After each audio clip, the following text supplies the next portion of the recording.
See, now I show you how to assemble CRONY V10 scooter. Okay.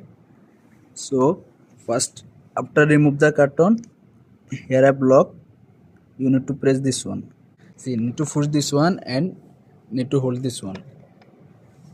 And then after this one, and then this one and this one. Okay. Touch this seat. This one make and push this one make and this one push. Now it's locked.